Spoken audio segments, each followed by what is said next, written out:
Regular ಈಗೇನೈತೆ ಅದೇ ಯಥಾಸ್ಥಿತಿ ನಡ್ಕೊಂಡು ಹೋಗ್ಲಿ ಅನ್ನೋದು ನಮ್ಮ ಪಾಲಿಸಿ. ನಾವು ಯಾವುದೇ ಬದಲಾವಣೆ ಮಾಡಿಲ್ಲ. ಈಗೇನಾಗ್ತಾ ಇದೆ ಅಂದರೆ ಗೊಂದಲ ಆಗಿದೆ ಅಂತ ಹೇಳಿ ಪತ್ರಿಕೆಯಲ್ಲಿ ಬಂದಿರೋದ್ರ ಕಾರಣ ಈಗ 20 ವರ್ಷ ಏನು ನಡ್ಕೊಂಡು ಹೋಯ್ತದು ಮುಂದೆ ಹಂಗೆ ನಡ್ಕೊಂಡು ಹೋಗ್ಲಿ ಅನ್ನೋದು. ಇಲ್ಲಿ ಸೈಡಿಗೆ ಬಸ್ ನಿಲ್ಸೋಕ್ಕೆ ತೊಂದರೆ ಆಗ್ತಾ ಇದೆ ಆಟೋದರಿಂದ ಅಂತ ಹೇಳ್ತಾವ್ರೆ. ಇನ್ಮೇಲೆ ಅದನ್ನು ತೆರವು ಮಾಡಿಸ್ಕೊಡ್ತೀವಿ, ಆಟೋನ ಯಥಾಸ್ಥಿತಿ ಕಾಪಾಡ್ಕೊಂಡು ಹೋಗ್ತೀವಿ. ಈಗ ಬಸ್ ಸ್ಟ್ಯಾಂಡಿಗೆ ದಾರಿ ಏನೋ ಮಾಡಿದ್ದಾರೆ. ಬಸ್ ಸ್ಟ್ಯಾಂಡಿಗೆ ಸರ್ವೆ ನಂಬರ್ ಅದೇ ಸರ್ವೆ ನಂಬರ್ 379ರಲ್ಲಿ ನಾವು ಕೊಟ್ಟಿದ್ದೀವಿ ಆಲ್ರೆಡಿ KSRTCಗೆ. ಅವ್ರು ಇನ್ನೂ ಕ್ರಮ ಹೊಂದಿಲ್ಲ, ಸರ್ಕಾರ ಮಟ್ಟದಲ್ಲಿ ಆಗಬೇಕು. ಆದ ನಂತರ ಬಸ್ ಸ್ಟ್ಯಾಂಡ್ ಮುಂದೆ ಆಗುತ್ತೆ. ಅಲ್ಲಿ ಎಷ್ಟು ಜಾಗ ಕೊಟ್ಟಿದ್ದೀವಿ? ಸರ್ವೆ ನಂಬರ್ 379ರಲ್ಲಿ 22 ಗುಂಟೆ ಕೊಟ್ಟಿದ್ದೀವಿ. 22 ಗುಂಟೆ ಕೊಟ್ಟಿದ್ದೀವಿ. ಅದು ಬಸ್ ಸ್ಟ್ಯಾಂಡ್ ಆಗಿಲ್ಲ, ಆದ ನಂತರ ವ್ಯವಸ್ಥೆ ಆಗುತ್ತೆ. ಯಥಾಸ್ಥಿತಿ ತುರುವೇಕೆರೆ ಬಸ್ ನಿಲ್ಗಡೆ 20-25 ವರ್ಷದಿಂದ ಏನು ನಡ್ಕೊಂಡು ಹೋಗ್ತಾ ಇದೆ ಈಗಲೂ ಕೂಡ ಸೇಮ್ ಯಥಾಸ್ಥಿತಿ ನಡ್ಕೊಂಡು ಹೋಗ್ತೀವಿ. ಯಾವುದೇ ಬದಲಾವಣೆ ಇಲ್ಲ. ಖಂಡಿತ ಮಾಡ್ಕೊಡ್ತೀವಿ ಸರ್. ಇಲ್ಲಿ ಏನು ಆಟೋದರಿಂದ ಸಮಸ್ಯೆ ಇದೆ ನಾವು ತೆರವು ಮಾಡ್ಕೊಡ್ತೀವಿ. ಯಾವುದೇ ರೀತಿ ತೊಂದರೆ ಆದರೆ ಇನ್ಮೇಲೆ ನಮ್ಮ ಪಂಚಾಯತಿ ಕಡೆಯಿಂದ ಆಗೋಗಲ್ಲ ಅನುಕೂಲ ನಾವು ಮಾಡ್ಕೊಡ್ತೀವಿ. ಆಟೋದವ್ರಿಗೆ ವ್ಯವಸ್ಥೆ ಆಟೋದವ್ರಿಗೆ ಮುಂದೆ ಏನು ಆಟೋ ಸ್ಟ್ಯಾಂಡ್ ಕೊಟ್ಟಿದ್ದೀವೋ ಆಟೋ ಸ್ಟ್ಯಾಂಡರ್ ಅದು ನಿಲ್ಸ್ಕೊಂತಾರೆ. ಮಾಮೂಲಿ ಆಟೋ ಸ್ಟ್ಯಾಂಡ್ ಇದೆ ಆಲ್ರೆಡಿ. ನಮ್ಮಿಂದ ಆಟೋ ಸ್ಟ್ಯಾಂಡರ್ಗೆ ಏನು ತೊಂದರೆ ಇಲ್ಲ.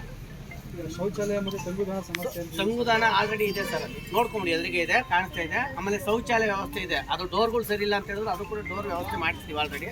ಈಗಾಗಲೇ ಚೇಂಜ್ ಮಾಡಿದ್ದಾರೆ ಆಲ್ರೆಡಿ ಡೋರ್ಗಳೆಲ್ಲ. ಬಸ್ ಸ್ಟ್ಯಾಂಡ್ ಐತಿ. ಲೇಡೀಸ್ಗೆ ಜೆಂಟ್ಸ್ ಸಪ್ರೇಟ್ ಎಲ್ಲ ಸಪ್ರೇಟ್ ಇದೆ. ಲೇಡೀಸೇ ಸಪ್ರೇಟ್ ಇದೆ, ಜೆಂಟ್ಸೇ ಸಪ್ರೇಟ್.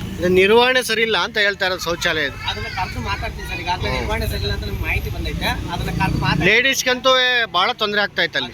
ಕಾಂಟ್ರಾಕ್ಟ್ರು ಬೆಂಗಳೂರಲ್ಲಿ ಇದ್ದಾರೆ, ಅವ್ರಿಗೆ ಬರಕ್ಕೆ ಹೇಳಿದ್ವಿ. ನಾಳೆ ನಾಡ್ದು ಬರ್ತಾರೆ. ಕರೆದು ಮಾತಾಡಿ ನಿರ್ವಹಣೆ ಸರಿಯಾದ ರೀತಿ ಮಾಡಬೇಕು ಅಂತ ಹೇಳಿ ಸ್ವಚ್ಛತೆ ಕಾಪಾಡ್ತಾ ಇದೆ. ಕಾಪಾಡಕ್ಕೆ ಹೇಳ್ತೀವಿ.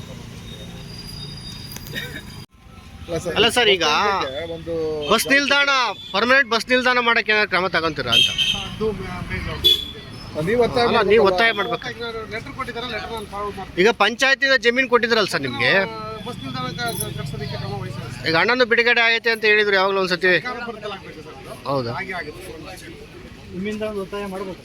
ನಮ್ಮಿಂದ ಏನಿಲ್ಲ ಸರ್, ಕೊಟ್ಟರೆ ಪ್ರೊಸೀಡಿಂಗ್ಸ್ ಮಾಡ್ತೀವಿ. ಯಾವ ರೀತಿ ಆಗ್ಬೇಕದು? ಈಗ ಬಸ್ ನಿಲ್ದಾಣದ ಗೊಂದಲ ಅಂತೇಳಿ ಇವರು ಕರೆ ಮಾಡಿ ನಾನು ಬರಕ್ಕೆ ಹೇಳಿದ್ದಾರೆ.